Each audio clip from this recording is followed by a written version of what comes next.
Hi, it's me again with CorelDRAW Tips and Tricks, and somebody sent me this drawing. It's 2 lines basically, and it's even if we turned it into a hairline and make it a hairline, and let's make it red just for grin so it'll show up a little bit better on the screen.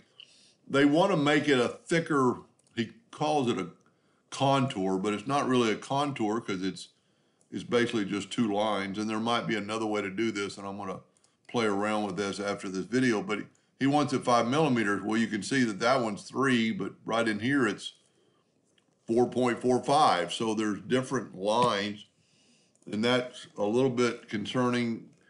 So I did it, and the way you did it, I just made it thicker, and I'm sure he already had measured it because he had a parallel dimension to it, but just go to effects and contour to the outside, like 0.5 millimeters.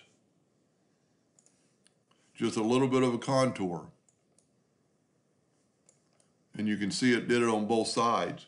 Now, if we take and click on it and go up to Object and break the contour apart, you should be able to grab the inside contour and move it out of the way.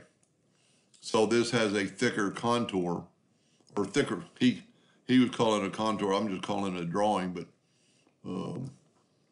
this one's quite a bit thicker, and you can see that well, that's the wrong eye. We've lost a little bit of detail in this eye where now they're almost pretty close together where this is a little bit more separated.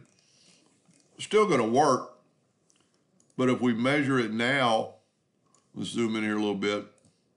And I'm going to try one more way. See, now we're like 5.12, but up here where it's skinny. So there's really no way to make it even.